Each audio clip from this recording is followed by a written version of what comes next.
¿Sabías que Airbus construyó un avión tan avanzado que terminó siendo un fracaso? Hoy vamos a ver por qué el A340, un gigante de 4 motores que prometía revolucionar los cielos, acabó arrinconado, olvidado y superado por aviones con la mitad de motores.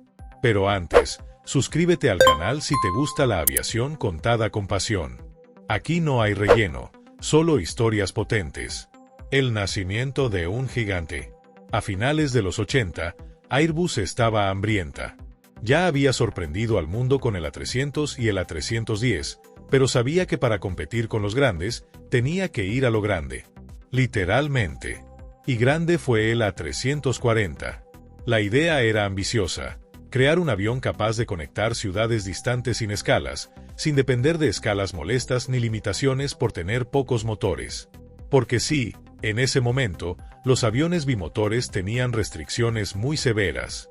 Si uno fallaba en medio del océano, la ley decía que no podías estar a más de cierta distancia de un aeropuerto alternativo. Y esa distancia no daba para ir de París a Buenos Aires directamente con solo 2 motores. Así que los cuatrimotores eran la apuesta segura. Airbus diseñó 2 aviones al mismo tiempo, el A330, con 2 motores, y el A340, con 4. Compartían muchas partes, lo que abarataba el desarrollo, pero el A340 iba destinado a ser el héroe de largo alcance. Cuando entró en servicio en los 90, prometía ser la respuesta europea al Boeing 747. No tenía 2 pisos, pero sí largo alcance, fiabilidad, cabina moderna y una silueta estilizada que lo hacía inconfundible. Era el primer avión moderno de 4 motores pensado exclusivamente para pasajeros, y no para ser carguero ni derivado militar. Un diseño 100% centrado en vuelos comerciales.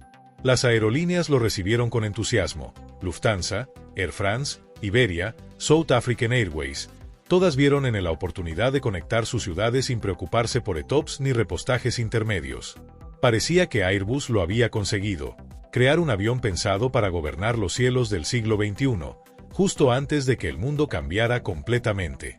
El mundo cambia. Y el A340 no.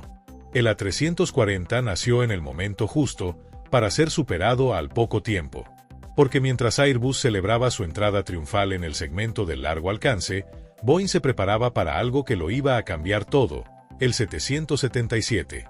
En 1995, apenas un par de años después de la entrada en servicio del A340, Boeing lanzó su bimotor más avanzado, el 777-200ER. Tenía alcance, capacidad y solo 2 motores, que gracias a una nueva normativa ETOPS, ya podían cruzar océanos con total seguridad. Y no solo era cuestión legal, era cuestión de costes. El 777 tenía 2 motores gigantes. Sí, pero eran más eficientes que 4 pequeños. Menos mantenimiento, menos peso, menos consumo. Y, lo más importante, más rentabilidad. Mientras el A340-300 parecía el avión perfecto en 1993, para 1998 ya empezaba a parecer un poco viejo. Su eficiencia quedaba por debajo de la competencia, su potencia era justa y empezaba a verse superado. La FAA y EASA comenzaron a relajar más aún las normas ETOPS. El bimotor ya no era el futuro, era el presente. El A340, que había nacido como la solución a los problemas del largo alcance, se quedó atrapado. No podía competir en costes, ni en flexibilidad, ni en potencia. Y Airbus lo sabía. Un problema llamado eficiencia.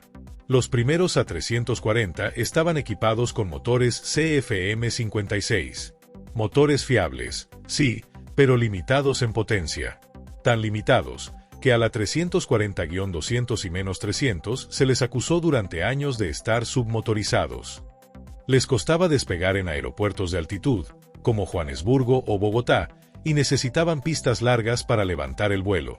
Y aunque eran 4 motores, no lograban dar la eficiencia que las aerolíneas buscaban. Airbus lo intentó arreglar con el A340-500 y -600, que incluían los Rolls-Royce Trent 500, potentes, modernos, pero hambrientos. El A340-600 fue el avión de pasajeros más largo del mundo por un tiempo. Una bestia. Podía llevar más de 370 pasajeros en 2 clases y tenía un alcance brutal, pero también un apetito enorme por combustible. Las aerolíneas empezaron a hacer cuentas y no le salían. Comparado con un 777-300 Air, el A340-600 consumía entre un 10 y un 15% más por asiento. En una ruta de 13 horas, eso no es un pequeño detalle, es una diferencia multimillonaria a largo plazo. Singapore Airlines intentó una apuesta arriesgada, usar el A340-500 para conectar Singapur con Nueva York sin escalas. 18 horas de vuelo. Nadie más lo hacía. Exclusividad total. Pero costaba tanto mantener esa ruta, que terminó cancelándose. El avión no era rentable.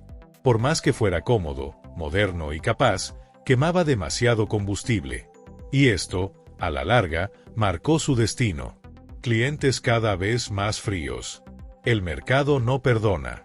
Las aerolíneas que apostaron fuerte por el A340 empezaron a abandonarlo. Lufthansa, una de las más fieles, redujo su flota. Air France, lo mismo.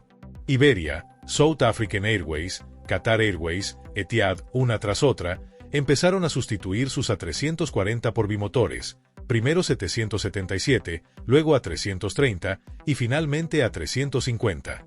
Lo que empezó como un cambio de tendencia, se convirtió en un éxodo. Y mientras Boeing vendía miles de unidades del 777, Airbus apenas llegó a las 377 unidades de la A340 en total. Un número modesto para un avión que tenía la misión de dominar el largo alcance. La reputación del avión también se vio afectada. No era inseguro, ni incómodo, pero ya no se le veía como el futuro. Se convirtió en símbolo de una era que estaba quedando atrás. El último bastión de los cuatrimotores comerciales. Y ahora, una pausa rápida. Si has llegado hasta aquí, es porque esta historia te está enganchando.